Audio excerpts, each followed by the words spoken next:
The following is a hockey podcast out of Vancouver and Surrey, British Columbia. It'll only consist of a lot of puck talk and even more BS, or in actual words, banter and satire. Enjoy, and as always, go Canucks go. Many of us are expecting the Vancouver Canucks to sell off at Friday's trade deadline, but tonight, this team indicated that they want to stay together.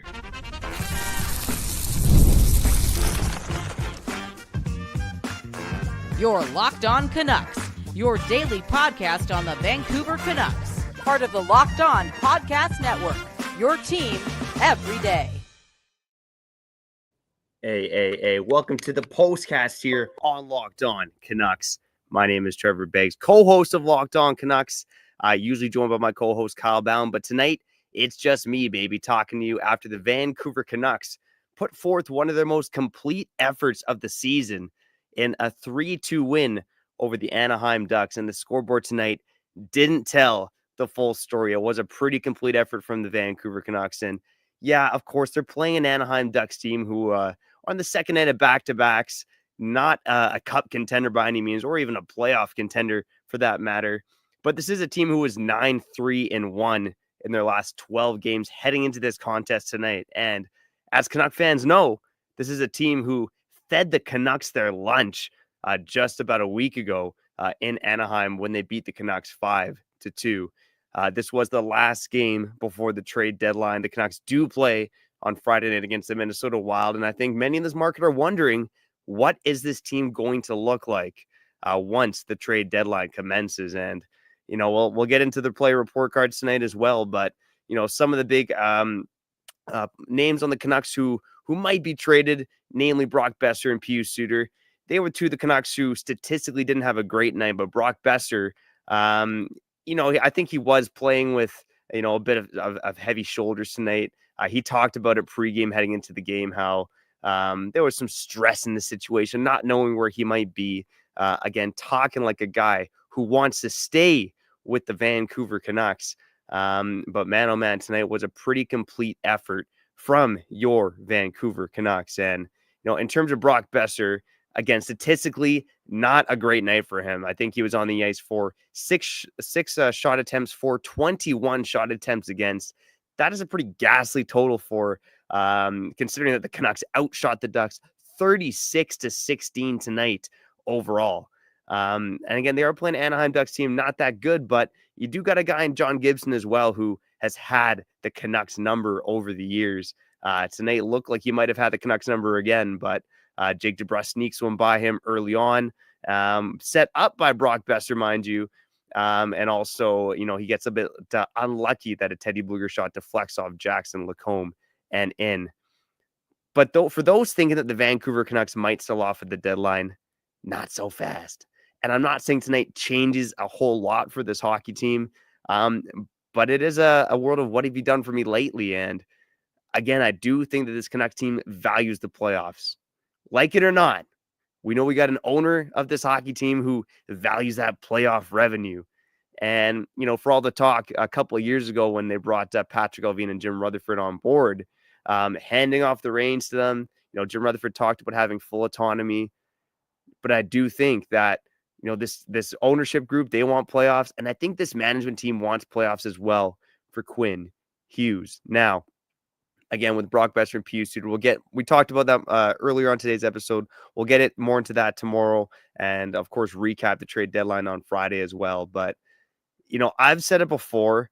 I think the Brock Boeser trade is about a 50-50 for your Vancouver Canucks. And if I'm a betting man, and I said this before tonight, I'd be betting that Brock Boeser stays in Vancouver now. I think it is pretty close to a 50-50, but we heard reports today that there is lukewarm interest on Brock Boeser. And again, I do think, again, 50-50 odds, but I do think there's a chance that the Vancouver Canucks, you know, they don't sign Brock Boeser before the deadline, but do lock him up before July 1st hits. Because you saw the flashes from Boeser tonight, even though, you know, the Corsi, the fancy stats weren't in his favor.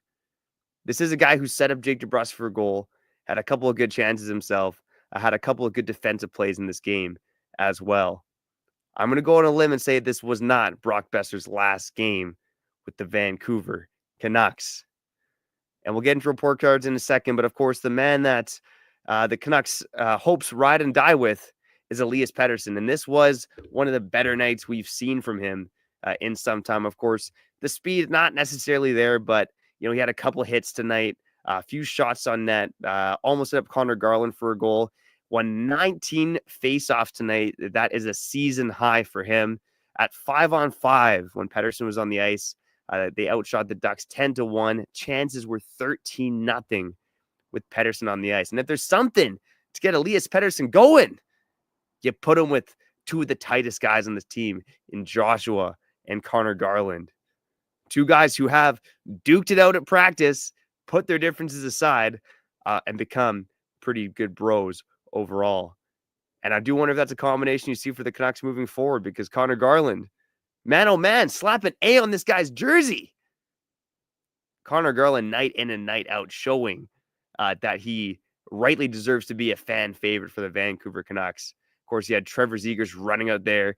Again, I wonder what happened to Trevor Zegras. This guy went from, on the same trajectory of Elias Pettersson to kind of being a middle six tough guy all of a sudden, right? This guy's mixing it up and fighting guys and getting in the middle of things, but not doing too much offensively for the Anaheim Ducks. But that's enough about the Anaheim Ducks. Let's talk about your Vancouver Canucks when we do the segment on the show called Report Card.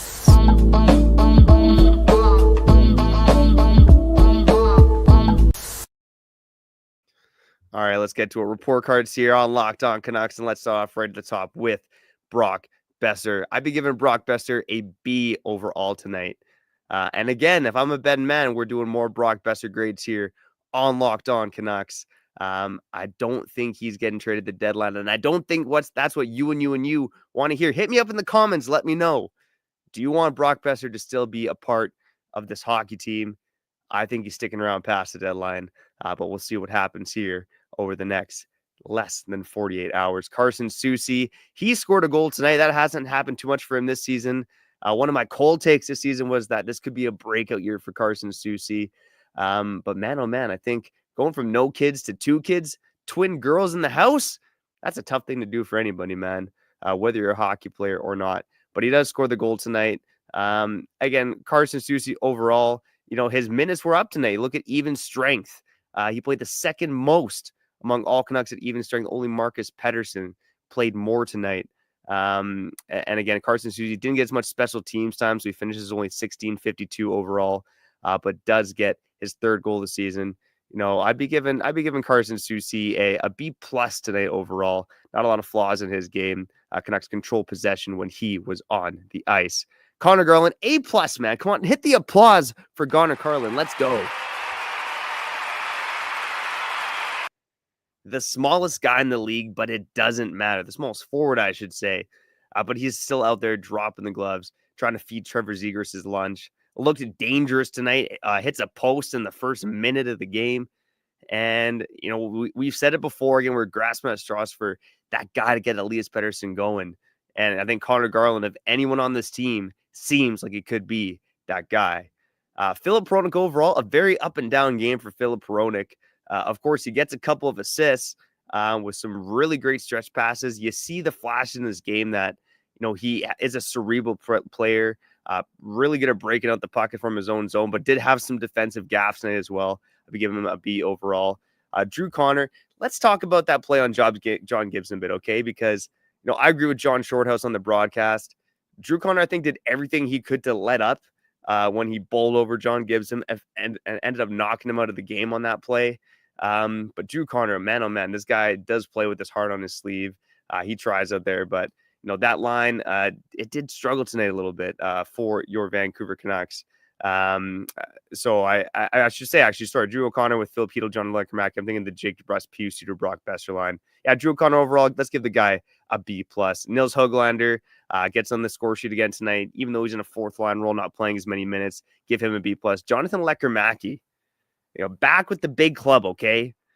And I don't want to say there's pressure on this guy because Brock Boeser is still in town. There will be a lot more pressure on Leckermack if Brock Boeser does indeed get dealt by the deadline. But Jonathan Leckermack showed some flashes tonight, and I think you like the plays you make with the puck on his stick. He gets a couple shots on net as well, and even when he gets knocked down, he gets back up right away.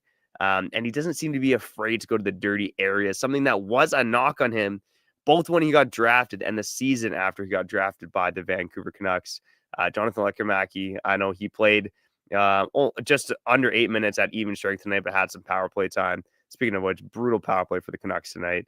Not a fan at all about what they're doing there, but I'll be giving Jonathan Lekkerimäki a B. Pius Suter, tough night for him. That line got caped, and as I said, the DeBrusk, Suter, Boeser line.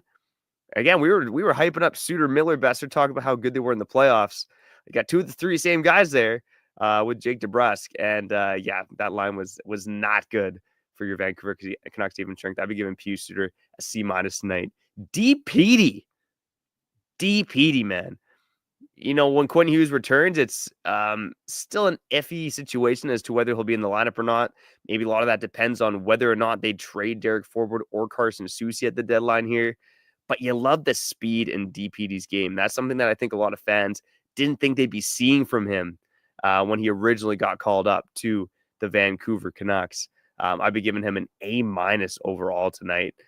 Really solid performance from him. He gets his second career assist as well. And that first goal, it's coming. Derek Forbort, another guy where you wonder if it is his last game for the Vancouver Canucks. We don't talk about him that much because you're not going to fetch a huge return or anything like that.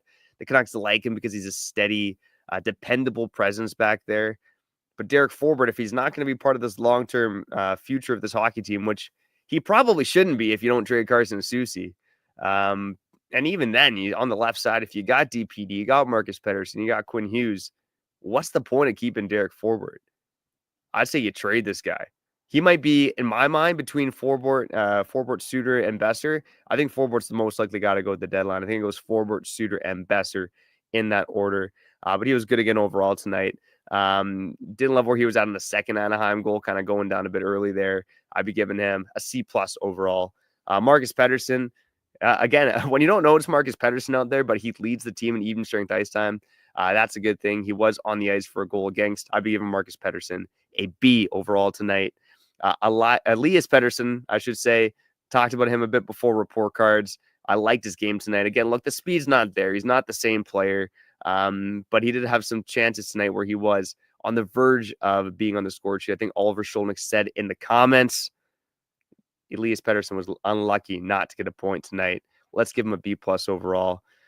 Sherwood, I think he's been a bit overshadowed by Drew O'Connor doing Sherwood-esque things. Sherwood now down to the 4th line, but he had a good game for the Vancouver Canucks. I'd be giving him a B overall. Teddy Bluger scores, a bit lucky to do so. Been a while since Teddy Bluger scored. Let's give him a B+ again. Teddy Bluger, Pius Suter, key cogs for your Vancouver Canucks on the penalty kill. They're the first 2 forwards over the boards, followed by Drew O'Connor and Kiefer Sherwood right now. Tyler Myers, man, oh man, what a hit on Brian Dumoulin. He's playing physical out there, not making too many mistakes tonight. Again, shots for the Canucks tonight when he was on the ice, even strength, and 9 for the Canucks, 3 for the Anaheim Ducks. Let's give Myers a B+. Filipino, Filipino is a player right now where, he does make some errors, I would say, in the offensive zone. Just, turning the puck over. He turned it over on the power play tonight, turned over in the offensive zone once the even strength. But he just has that speed and carries the puck better than anyone on this team right now. Give him a solid B. Jake DeBrusk, again, I've said this before about Jake DeBrusk, but he finds a way to score. He leads his team in goals, but then he ends up having a very so-so game overall. I'd be giving him a B-. Dakota Joshua looking good on that top line. Give him a B+. Kevin Lankinen, let's give him a B- tonight. Not a very busy guy. Hard to really fault him on either goal tonight. But yeah, again, it's sometimes you don't face the puck too much. You can get a little rusty. Let's give Kevin Lankinen a B overall. You're listening to Locked On Canucks, your Canucks every day and every night, baby. We'll be back on the other side, getting you some of your comments and wrapping up after shouting at our friends over at FanDuel. Man, oh man, I was a little iffy on the Canucks tonight being such heavy favorites against the Anaheim Ducks. They were minus 196 to win this game.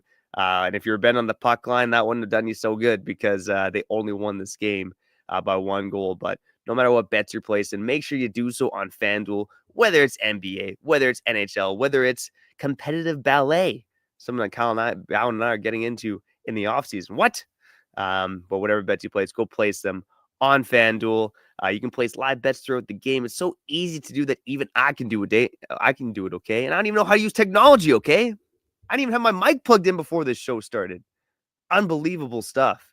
But FanDuel, man, they make it easy peasy, lemon squeezy. And right now, new FanDuel customers can bet $150 in bonus bets if your first $5 bet wins.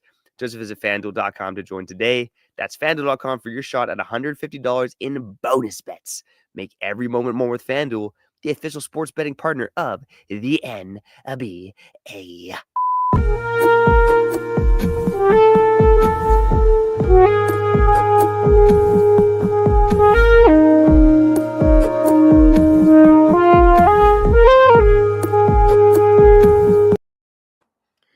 All right, we're back here on Locked On Canucks, your Canucks every damn day and every night, baby, okay? It's hump day, man. You got to do 2 shows when it's hump day, okay? They call me 2 Pump Begsy, okay? And that's why you get 2 shows on a Wednesday. Again, your Vancouver Canucks beating the Anaheim Ducks 3-2 tonight. And again, a very complete performance overall. We're seeing some positive comments, okay? Shout out to Seth those Elkin. Give a thumbs up. I think he's talking about the show, but also giving a thumbs up for the game tonight as well. And let's get to some comments, man. Unbelievable. I mean, the positivity is here tonight, man. I love it. It's at least here for one more day. And the commenters, you guys are feeling it. All right, you can thank Kyle Bowen for the win tonight, okay? Everybody, okay? Thank Kyle for finding a cure for tendonitis. Somehow, some way, he did it. He found the cure for tendonitis. And hey, that's the reason Elias Pettersson won 19 faceoffs tonight. Looked dangerous out there. And the points, the goals, they got to come if this team is going to make any noise. They got to come if this team's even going to make the playoffs. But tonight, at the very least, was a step in the right direction. And even though they beat a mediocre team tonight, we got to say that the Vancouver Canucks overall, and it's been such a confusing season. It's such a confusing hockey team overall. I mean, being a sports fan of any team is like being on a roller coaster, but cheering for the Vancouver Canucks, that's a whole different ride, man. That's like being in a flight simulator that's tossing you upside down and round and around. And my stomach gets sick watching the Canucks sometimes, man. It's unbelievable. But again, the Vancouver Canucks have proven this season that they can beat good teams. The Anaheim Ducks, not a good team, but the Canucks, we've seen it. They beat teams like Florida, Colorado, Toronto. They can step up against the good teams. And again, right now, they are winning games in a different way. And we got to give this team credit too, right? This is one of the lowest shooting teams in the NHL. They managed to get 36 shots on net tonight. Anaheim in particular was looking pretty gassed towards in the third period there. I know they got lucky to get that 1 goal off the rush, but it really was all Canucks there in the third period, in the first period, in the early part of the second period as well.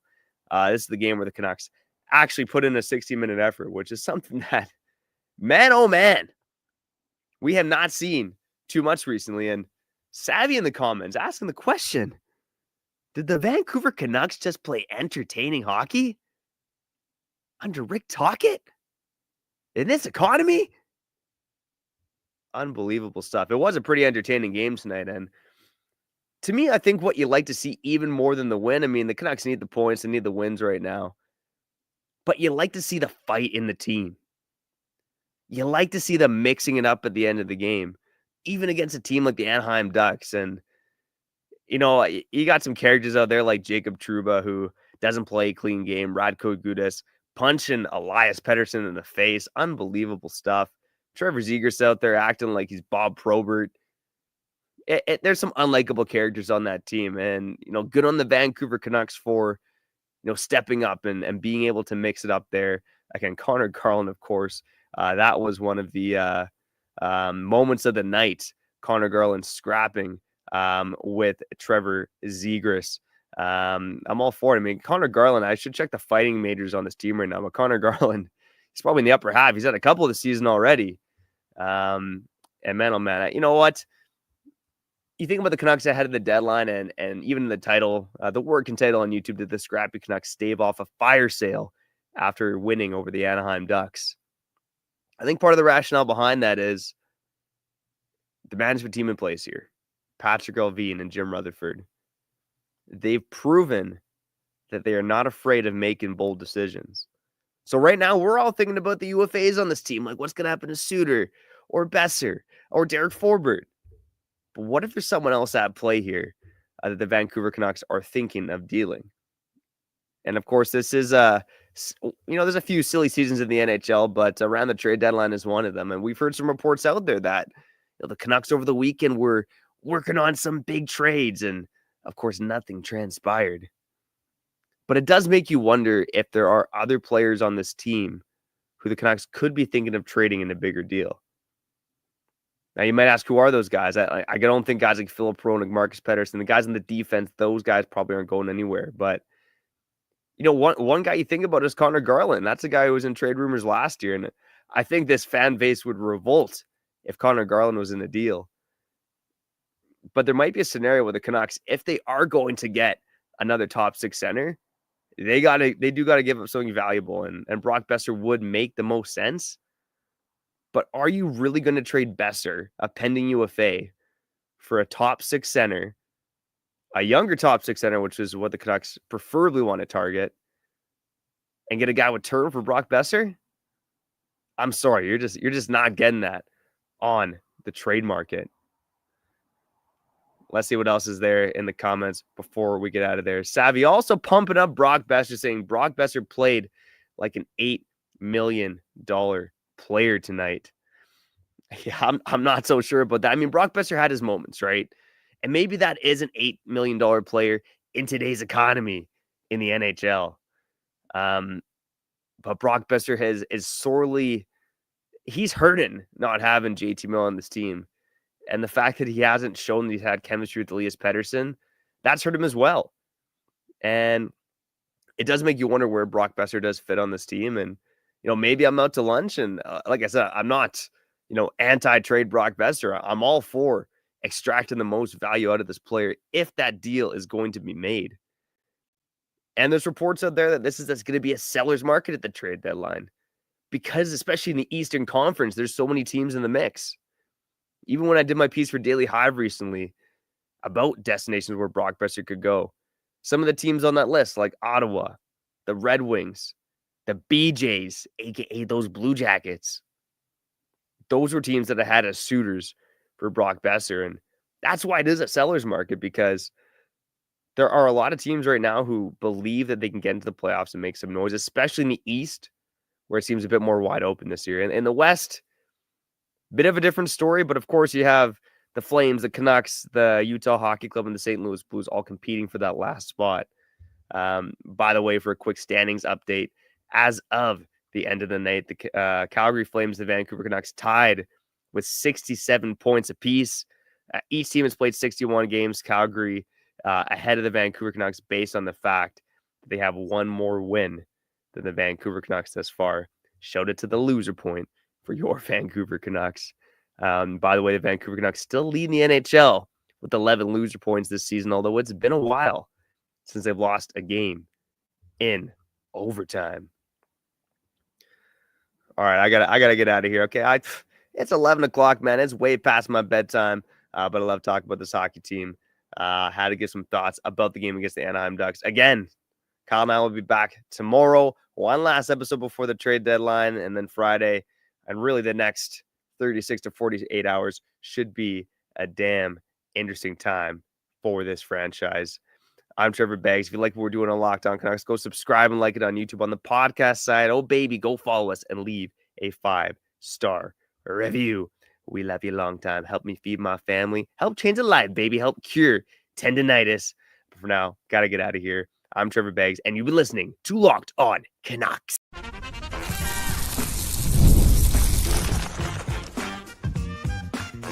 You're Locked On Canucks, your daily podcast on the Vancouver Canucks, part of the Locked On Podcast Network, your team every day.